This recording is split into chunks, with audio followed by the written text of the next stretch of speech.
आज जब पंडित जी ने अपना इनबॉक्स देखा तो एक साथ एक ही आईडी से 3 मेल्स आए थे। तीनों मेल्स में एक ही मैटर था।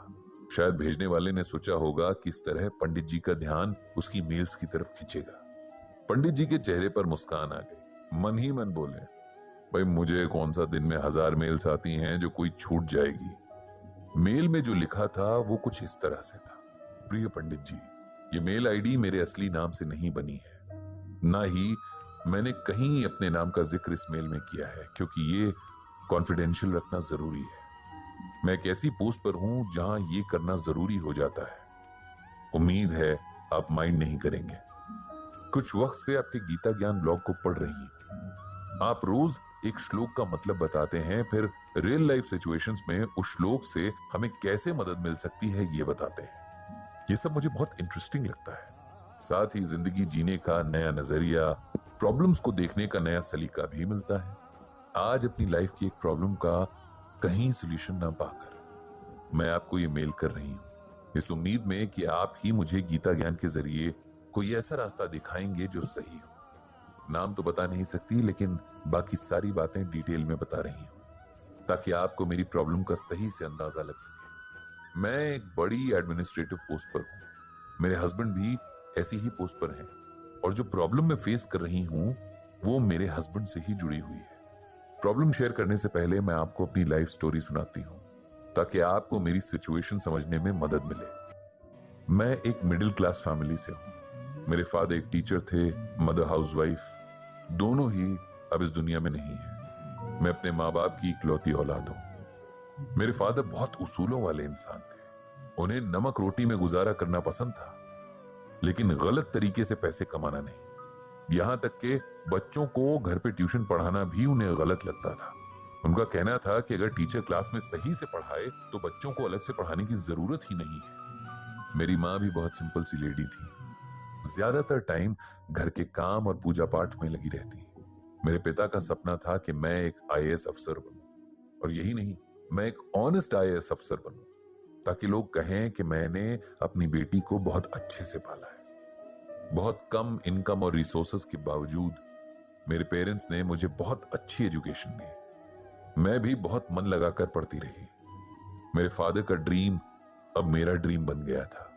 हम 3 लोगों की फैमिली बहुत खुशी खुशी अपना टाइम बिता रही थी। दिन रात की मेहनत और मेरे पापा की गाइडेंस की वजह से मैं अपनी स्टडीज में बहुत अच्छा कर रही थी। मेरी सिविल सर्विसेज की प्रिपरेशन के लिए मेरी माँ ने अपनी कुछ ज्वेलरी भी बेच दी थी। इस बात से मैं और भी डिटरमिन्ड हो गई कि मुझे हर हाल में ये एग्जाम क्लियर करना है। पेरेंट्स की ब्लेसिंग और मेरी मेहनत रंग लाई और मैं आईएएस अफसर बन गई। इस बात से मेरे पिता जैसे 7वें आसमान पर थे, और मेरी खुशी का कोई ठिकाना नहीं था। ट्रेनिंग के लिए निकलने से पहले पापा ने बार बार मुझे याद दिलाया कि मुझे अपना काम बहुत ईमानदारी से करना है। मैं भी उन्हें बार बार यकीन दिला रही थी कि मैं कभी भी उन्हें डिसअपॉइंट नहीं करूंगी। ट्रेनिंग पूरी हुई और मुझे दूर दराज के इलाके में पोस्टिंग मिल गई। ट्रेनिंग के दौरान मेरी दोस्ती एक ऑफिसर से हुई। सर्विस के दौरान ये दोस्ती धीरे धीरे प्यार में बदल गई। हम दोनों में बहुत सारी बातें अलग थी। वो बहुत रिच फैमिली से था, उसके फादर बहुत बड़े बिजनेसमैन थे। हमारी वैल्यूज में भी बहुत फर्क था, लेकिन वो कहते हैं ना कि इश्क आपको सब कुछ भुला देता है। मेरे साथ भी यही हुआ। जब हमने शादी का प्लान किया तो मैंने अपने पेरेंट्स को बताया। मेरे फादर को वैसे तो कोई एतराज नहीं था, बस उनका ये कहना था कि हम जिस माहौल में, जिन वैल्यूज के साथ बड़े होते हैं, उनका असर हमारी लाइफ के हर हिस्से में पड़ता है। कहीं ऐसा ना हो कि तुम दोनों के डिफरेंसेस तुम्हारी शादी को भी अफेक्ट करें। मैंने अपने पिताजी को कन्विंस किया कि ऐसा नहीं होगा, हम दोनों बहुत समझदार हैं, इसे मैनेज कर लेंगे। तो मेरे फादर मान गए और हमारी शादी हो गई। कुछ टाइम तक सब ठीक चलता रहा, लेकिन वक्त बीतने के साथ मुझे कुछ चीजें रियलाइज होनी शुरू हो गई। मेरे हस्बैंड को एथिक्स से कुछ लेना देना नहीं था। अपनी पोस्ट और पावर का वो पूरा फायदा उठा रहे थे। रिश्वत लेना उनकी नजरों में कोई क्राइम नहीं था, बल्कि रिश्वत लेना तो उनका हक था। मैंने उन्हें समझाने की बहुत कोशिश की, लेकिन उन्होंने हमेशा मेरा मजाक उड़ाया। हद तो तब हो गई जब उन्होंने मुझे दकियानूसी सोच की बता दिया, और मेरे पिताजी को भी। इस बात से मैं बहुत हर्ट हुई।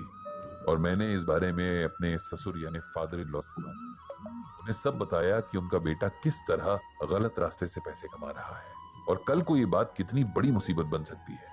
मेरे ससुर ने भी मुझे इस बात पर बहुत सुनाया कि मैं ओवर रिएक्ट कर रही हूँ। अब मैं बहुत हताश हो चुकी थी। इधर मेरे हस्बैंड के करप्शन के किस्से ऑफिसर्स के बीच फैलने लगे थे, लेकिन उन्हें कोई फर्क नहीं पड़ रहा था। अब सिचुएशन ये है कि हमारे बीच आए दिन इस बात पर लड़ाई होती है। वो अपने आप को सुधारने के लिए तैयार नहीं है और मैं अपने पिता की सिखाई हुई वैल्यूज पर कॉम्प्रोमाइज नहीं कर सकती, क्योंकि अब ये मेरी भी वैल्यूज है। आप ही मुझे बताइए कि अब क्या करना चाहिए। इस कहानी को पढ़कर पंडित जी को बहुत दुख हुआ। किस तरह से लोग जीवन की सिचुएशंस में फंस जाते हैं, खुद सही होते हुए भी टेंशन में जीते हैं और इन सिचुएशन से बाहर निकलने में जिंदगी वो नहीं रहती जो पहले थी। अब किसी ने प्रॉब्लम भेजी है इस उम्मीद में कि सॉल्यूशन मिलेगा, तो अपनी समझ के हिसाब से सॉल्यूशन तो बताना ही होगा। इसीलिए पंडित जी ने ये जवाब लिखा। आपकी सिचुएशन में समझ रहा हूं, सही होते हुए भी आप सफर कर रही हैं। इस बात का मुझे अफसोस है, लेकिन हमें कुछ ना कुछ डिसीजन तो लेना ही होगा। इसीलिए अपनी समझ के आधार पर आपको गीता का ये श्लोक भेज रहा हूं। आप इसे समझो और अगर इससे कोई मदद मिले तो अपने जीवन में आगे बढ़ो। श्लोक इस तरह से, नियतम कुरु कर्म त्वम कर्म ज्यायो ह्यकर्मणः शरीर यात्रापि च तेन प्रसिद्ध येद कर्मणः। इसका अर्थ इस तरह है कि तू शास्त्रों में बताए गए अपने धर्म के अनुसार कर्म कर, क्योंकि कर्म न करने की अपेक्षा कर्म करना श्रेष्ठ है, तथा कर्म न करने से तेरा शरीर निर्वाह भी नहीं सिद्ध होगा।